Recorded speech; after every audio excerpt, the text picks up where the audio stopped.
สบายดีทุกคนเนาะมาพบพอกันอีกเช่นเก่าเช่นเคยเนาะยังอยู่ในสวนสาธารณะปักกิ่งเนาะสาธารณะโอลิมปิกปักกิ่งคือเก่าเด้อยังว่าล่อทาเนาะล่อทาอันเขาเปิดน้ำพุเนาะเขาเปิดน้ำพุเลยมันจะมีความสวยสดงดงามซึ่งหลายคนรอคอยวินาทีที่จะมาถึงฝูงนกบินเซิร์นดังนั้นแหละให้ผู้คนได้เบิ่งบินไปกันมาตัวนกเขาเลี้ยงบอกแต่ว่ามันจับอยู่ต้นหมอกต้นใหม่เลยมันบินไปมันไปจับต้นใหม่ไปหาโมนะบินกลับมาคืนนะผู้คนทางหัวทางห้อยเนาะบันทึกบรรยากาศนะลูกพาลานพาหมูพาคูพาสู่พาแฝดมาเนี่ยว่าบรรยากาศมันได้นะเป็นยังว่าพาคนมันอย่างรอเบิ่งรอเนี่ยแบบนี้เนาะรอท้ายังว่าอยู่รอท้าหออกบอกก็เปิดน้ำพุสินะมีความสวยสดงดงามตะการตาจังไรจะให้พี่น้องเบิ่งมากันเนาะนี่เดี๋ยวว่ารอแล้วรออีกเมื่อยข้องค่อยถ่ากับประตูหันกอกมาถ่ายรูปเบื้องหอ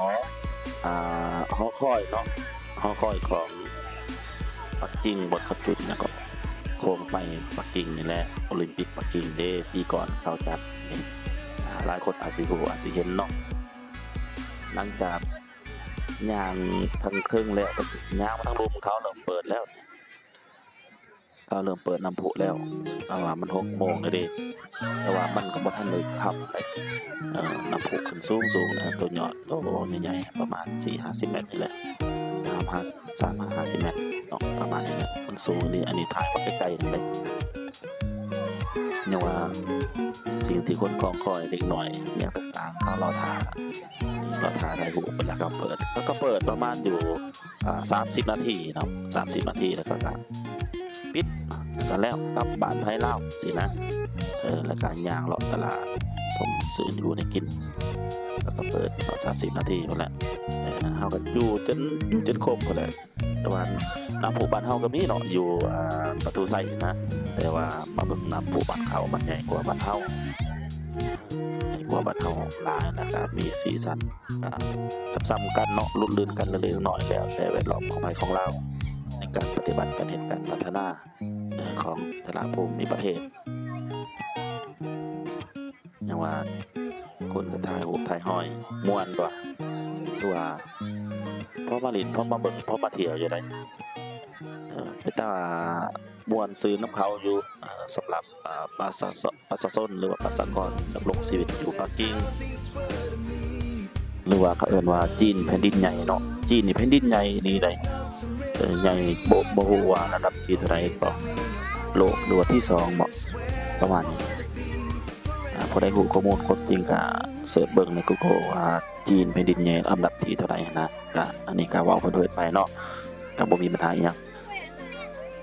มาเบิ่งประชากรเขานี่หลายเนาะเดี๋ยวนี้บ่แม่น1,500แล้วบ่ตามที่ว่าอาจารย์เพิ่นว่านะเป็นประมาณ 1,500 คนนี่แหละ 1,500 ล้านคนนี่ล่ะก็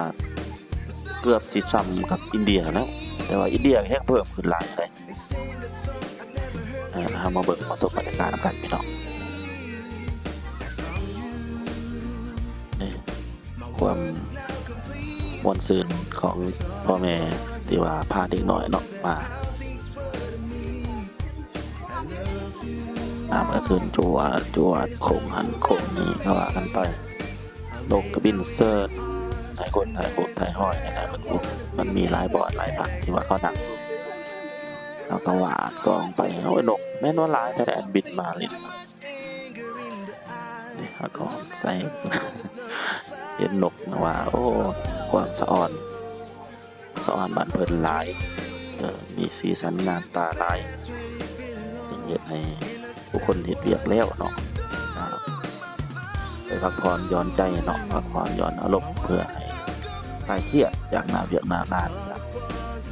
มาที่นี่แหละอยู่สวนสาธารณะโอลิมปิกปักกิ่งได้มันขึ้นหน้าไม่ได้พี่น้องก็มีหลายสีหลายสัตว์มีสีฟ้าสีเหลืองสีแดงแล้วแต่ปะปนกันไปนี่เนาะพี่น้องมาเบิ่งกัน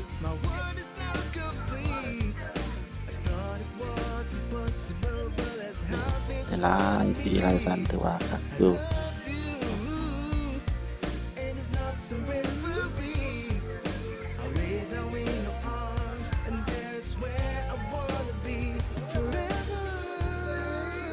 ถือว่าเป็นวิถีชีวิตการดำรงชีวิตของชาวปักกิ่งเนาะตอนแรกนี่เขาจะไปเที่ยวตอนเช้านี่เขาเฮ็ดเวียกเดะอันแบบบ่ค่อยมีคนเดินทางเลยได้เงียบสินะเงียบสงัดเลย แต่ว่าตอนแรกปัดโทปานบุญทะลวงก็บ่ปานโดยเฉพาะแม่นแหล่งท่องเที่ยวต่างๆนี่เขาจะพาลูกเข้าไปเลย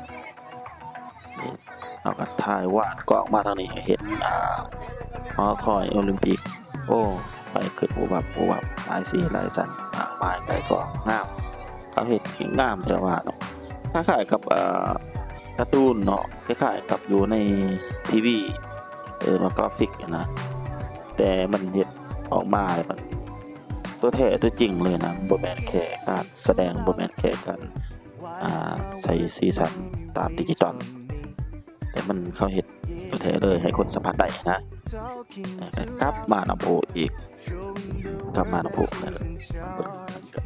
สิจบไปได้ไหนเขาสิหมอดไฟนะแล้วก็สมอดไฟแล้วก็หมอดน้ำโพเมื่อไผเมื่อราวนะจักหน่อยถือว่ามาเบิ่งแล้วก็ความสงบนี่โอ้อันดับ1เลยอันดับต้นๆของอาซีเขาว่าได้อยู่จีนเฮานี่นะอยู่ประเทศจีนนี่ความสงบหลายติถือว่าไปเลาะเบิ่งแถวบ่อนแต่ละบ่อนนั่นน่ะย่างไปเองเนาะเพราะว่าเฮามาอยู่นี่4-5 เดือนเด้เพราะฉะนั้นเฮาไปไสก็ย่างไปไสก็ได้นะเดี๋ยวจังโผงามๆหนึ่งเนาะเฮาจะบ่เห็นอันน่ะบ่แม่นว่าเนาะบ่เห็นอันบ่อนที่ว่ากฎการย่อท่อเนาะเช่นอย่างว่าคนจรจัดนี่ก็บ่ค่อยเห็นว่าซั่นซะแล้วก็อยู่ปักกิ่งนี่เว้าเรื่องของน้ำเนาะหลายคนบุรีเรื่องของน้ำเนาะแต่ว่ามาเบิ่งแท้ๆอยู่ปักกิ่งนี่บ่ค่อยมีเด้ออันว่าห้องน้ำสกปรกเปื้อนหลายนะแต่ว่าเรื่องกินมันมีอยู่กินน่ะเนาะเพราะว่ามันเป็นห้องน้ำสาธารณะเท่าที่นะบ้านเฮามันบ่มีห้องน้ำสาธารณะเดี๋ยวมาเบิ่งตอนกลางคืนให้งามเลยพี่น้องเอาเป็นจังได๋กดไลค์กดแชร์หน่อยเด้อพี่น้องขอบใจหลายๆ